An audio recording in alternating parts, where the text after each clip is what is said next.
So I can go ahead and talk about that. Again, 32 teams, 26 teams directly qualified right from their leagues. And then 6 teams were granted the last 6 places over the last few days in the playoffs. The only real difference here is that prior seasons, they had match days 1 and 2 a week apart, match days 3 and 4 a week apart, match days 5 and 6, like little monthly zones, September, October, November. Now into December, but now what they're doing is they're doing 3 match days 3 weeks in a row, and then doing a break, and then doing another 3. So obviously why they're doing that, just to condense, because they're starting way later than they usually would. 8 groups of 4 as usual. The top 2 go through to the round of 16. Third place teams, all of them will go to play spring football in the UEFA Europa League round of 32.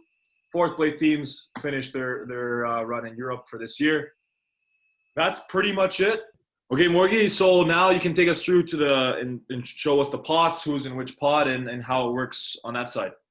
Yeah, so the way the pots work, because you're probably looking at the pots and thinking, why are teams like Seville and Zenit in pot 1 when you've got much better teams in pots 2 and 3, for example? So the way the pots work is the first 2 teams to go in there immediately are the Champions League winner and the Europa League winner. So there you've got Bayern and you've got Seville. And then the next 6 to go in are based on the winner or the champion of the leagues of the top 6 countries based on coefficient. So I'll quickly explain what coefficient means. It's just the way UEFA ranks and scores both countries and individual clubs. So the countries one is a combination of all the clubs in that country and how they do each year in Europe, so in the Champions League and in the Europa League. And then for the individual clubs, it's just based on their own achievements in terms of how they do in group stage and then in the knockout rounds and so forth. So you take the top 6 countries and you take the champion from each of those countries, and that makes up your pot 1. So I'll just go through them quickly. So you've got Spain, obviously Madrid there, champions of Spain. And then England after that, where you've got Liverpool. And then this is the interesting one. So then third, you have Germany, who the champions were obviously Bayern Munich. However, there's some overlap there because they were also the Champions League winners. So rather than having the top 6, because you can't do it for Germany, because Bayern are already in there by default, you then move on to the 7th, which I'll come to. So then 4th, you have Italy. So obviously you've got Juventus there for Italy. And then next you've got France in 5th. You've got PSG there, obviously. And then that explains why Porto are there, champions in Portugal, who are the 6th ranked country with their coefficient. And then, as I said, because Germany can't be done in this way, because Bayern are already there through the Champions League winning, Russia then go in there. So that's how Zenit have ended up in pot 1. And if it was the same with the Europa, then you would have gone to 8th, which were Belgium.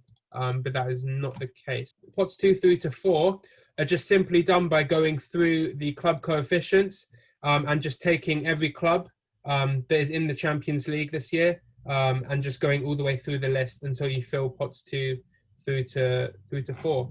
So believe it or not, that's why Shakhtar Donetsk are actually in pot 2, because they actually rank 12th in coefficient, which to some people might be surprising, but they have a decent amount of success in Europe, more so in the Europa League. So it's not like if you're in the Champions League and you do not as well as a team that does better in the Europa League, you get scored better. It's just based on your success in Europe. So if you do really well in the Europa League, you're likely to have a better coefficient than teams who don't do so well in the Champions League. So yeah, that's essentially how it's filled. So Jovan, do you want to talk a bit how the actual draw itself then works? Yeah, so let's go back to, like, we have 4 pots, each with 8 teams in them. And obviously a group will be comprised from a team of every pot. They'll start with drawing the first pot all the way down to pot 4. Just some things to note. As most of you will know, you cannot have in the same group 2 countries, 2 teams from the same country. So that's right off the bat. You cannot have 2 teams from the same domestic league. So we all understand this is a little bit of confusing for a lot of the neutrals, but it's basically due to TV deals and UEFA not wanting all the same teams from the same league in the same country to play on the same match day. So what they're looking for is equal amount of teams to play in the groups A through D, which is the red zone, and groups E to H, which is the blue zone. So, example, England has 4 teams in this year's competition.